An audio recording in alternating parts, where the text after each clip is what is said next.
Привет! Вы на канале Маникюр Тема. Сегодня я кручу вот такой набор для маникюра, и это значит, что у нас сегодня будет маникюр фрезами. Сегодня будет маникюр фрезой, и я взяла вот такой набор. Многие из вас, наверное, видели уже этот набор, а кто еще не видел, то сейчас расскажу, откуда он. Этот набор шел в комплекте с фрезером. У меня два таких набора, так как у меня два фрезера с AliExpress.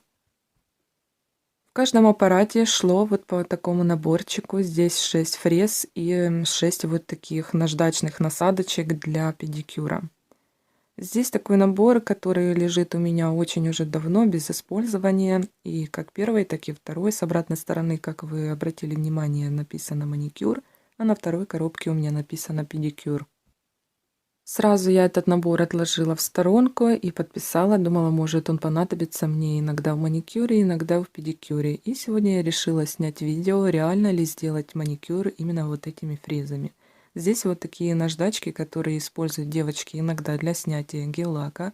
Очень часто я видела, как они делают этими наждачками. Но они для этого не предназначены. Они предназначены для того, чтобы делать педикюр на пяточках. Это дополнительные насадки. Дальше вот такие разнообразные фрезы разных форм, разной толщины. И сегодня мы несколько из них попробуем. И я попробую ими сделать маникюр.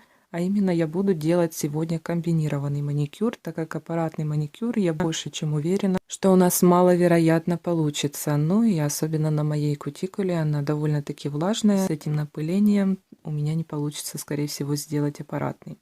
Вот это такая у нас насадка на фрезер, на которую одеваются наждачки, что я вам говорила.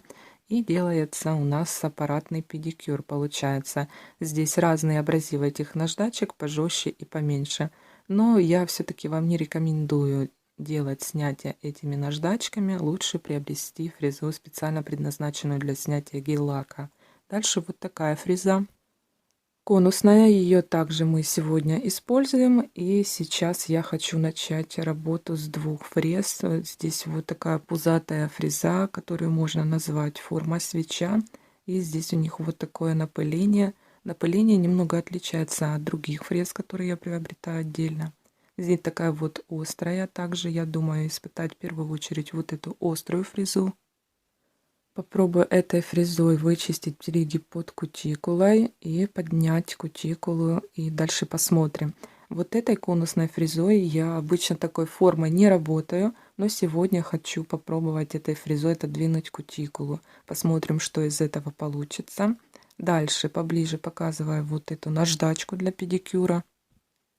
Насадку я взяла мега острую. Посмотрите, какие здесь большие зубья. Я бы, наверное, не решилась и педикюр ею также сделать. Лучше взять помягче.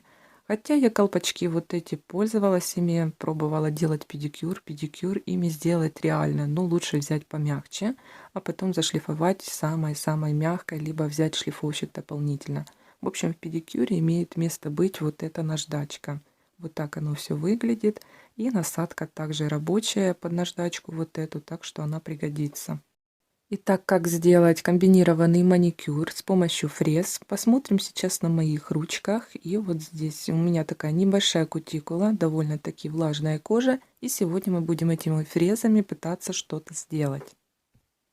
Реально или нереально ли сделать этими фрезами маникюр, давайте же смотреть. И перед тем, как начать работать с кутикулой, этими фрезами я возьму пилочку для натуральных ногтей абразивом 180 на 220 грит.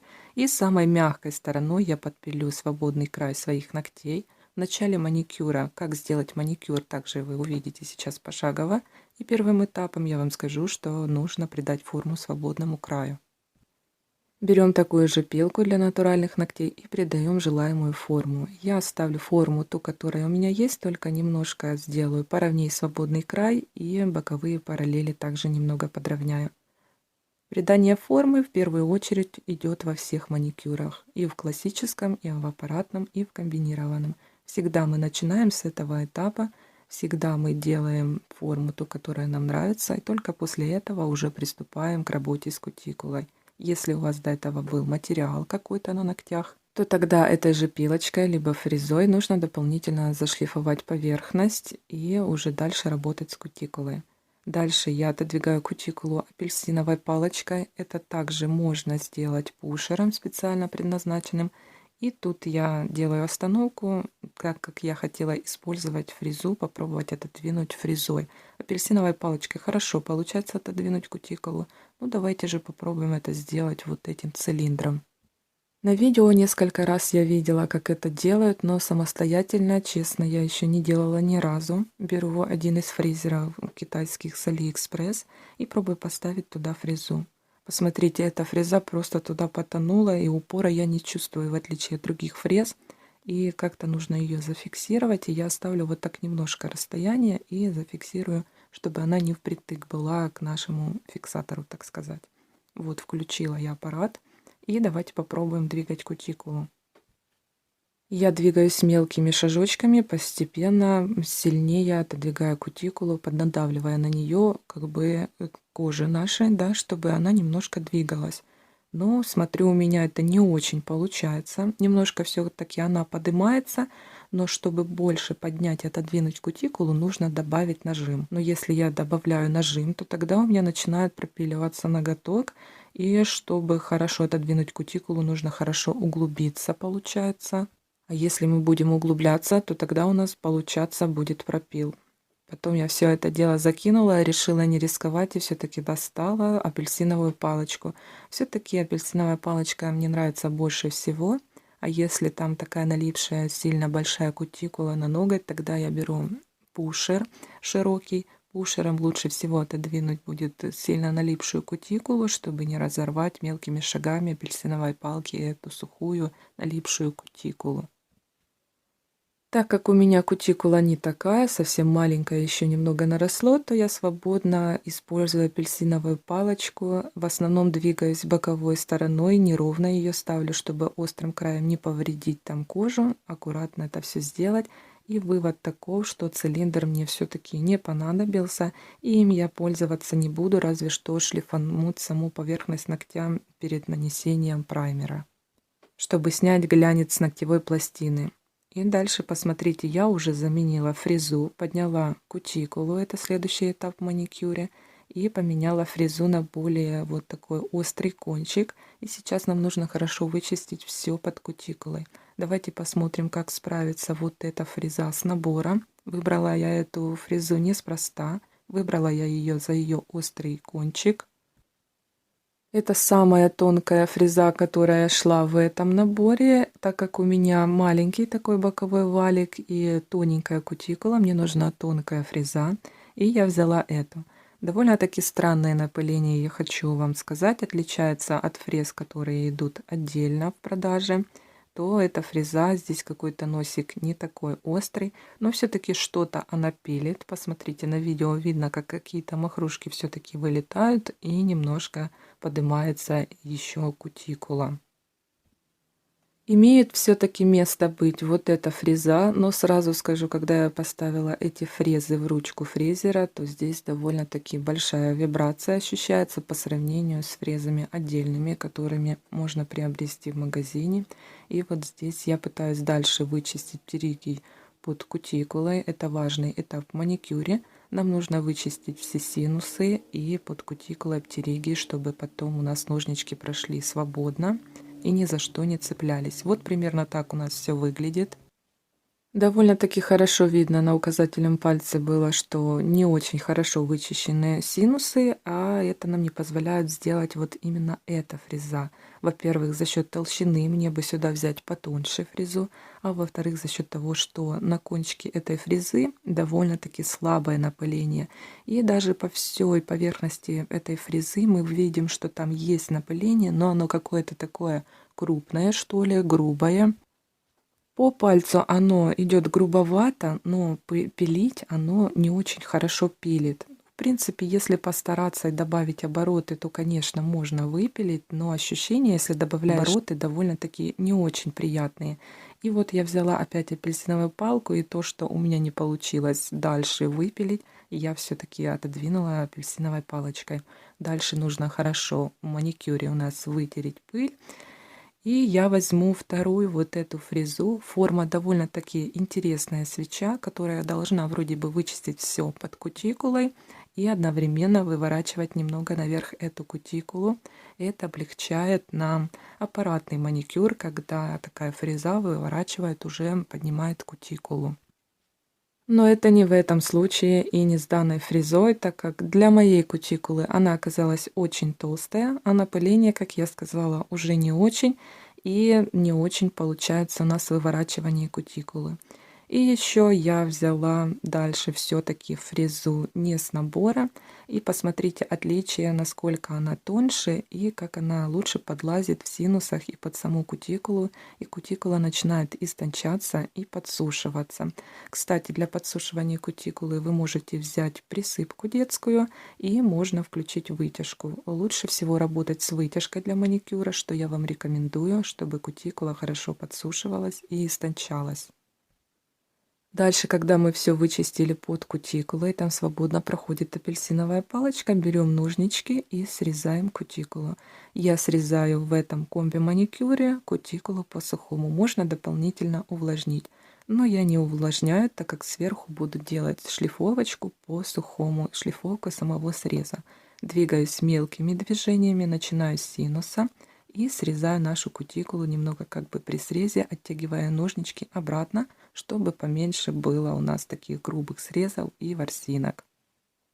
И 3 ноготочка у меня были подкорректированы фрезой не с набора. Это указательный, средний и безымянный ноготок, а мизинчик у нас был обработан только той фрезой, которая с набора. И сейчас мы посмотрим, как выглядит область кутикулы разными фрезами, которые были вот здесь на среднем было обработано у нас фрезой без набора, а мизинчик был обработан фрезой с набора. И посмотрите, как у нас все выглядит. Показываю поближе. Безымянный пальчик фреза, которая не с набора, тонкое пламя, а мизинчик фреза вот эта самая острая с набора, которая, и видно, что она все-таки в синусах у нас не все дочистила. Остальные пальчики также другой фрезой я дополнительно еще обрабатывала. И мы наблюдаем возле кутикулы довольно-таки более чистый маникюр у нас получается. А мизинчик все-таки хотелось бы дочистить вот эти махрушки, ворсинки, которых, как вы видите, сейчас нет на безымянном пальчике. И эта фреза все-таки не понравилась мне в работе. Если нет никаких фрез, то, конечно, можно ее использовать, но все-таки лучше приобрести какую-то более качественную фрезу. И дальше возьмем снова вот это пламя или свеча, большую громоздкую такую фрезу. И я ставлю здесь очень маленькие обороты, примерно 10 тысяч, и шлифую срез по сухому. Срез кутикулы нужно зашлифовать, тогда у нас маникюр будет носиться аккуратно и не будет лохматиться. Для шлифовки также эта кутикула грубовата. Можно зашлифовать, но нужно ставить очень минимальные обороты во время шлифовки. Мне было неприятно, потому что здесь довольно-таки грубое и жесткое напыление. И лучше всего, конечно, использовать либо красную с красной насечкой фрезу, либо специальный шлифовщик для шлифовки среза. Дальше я вытираю хорошо все безворсовой салфеткой, смоченной в обезжиривателе. Убираю пыль. Это у нас контрольный момент. И здесь мы уже точно проверим, осталось там териги или не остался. И смотрим, наблюдаем такую картину, что маникюр довольно-таки еще и неплохой получился. Даже на мизинчике стерлось вот что там у нас было. И такие имеют место быть. Да, конечно, работать ею не так комфортно, как отдельными фрезами, но маникюр все-таки можно сделать, и это реально. Итак, давайте подытожим. Я использовала всего лишь 2 фрезы, самую острую, чтобы подлезть под кутикулу, вычистить птеригий, и такую более фрезу, похожую на свечу, чтобы шлифануть наш срез. Напыление такое себе, скажу, не очень понравилось. Уже сказала это не раз. Оно, посмотрите, какое-то более грубое, более жесткое и твердое какое-то. Не такое заточенное, не такое острое, как в других фрезах. А вот конус вот этот мне таки не понадобился. Единственное, что можно его использовать, это, наверное, зашлифовать ногтевую пластину, чтобы сбить натуральный глянец. Ну и на этом, собственно, все. Кому понравился такой эксперимент с фрезами с набора от фрезера с AliExpress, ставьте лайк, подписывайтесь на канал, пишите свои комментарии. Всем пока, до встречи в новых видео.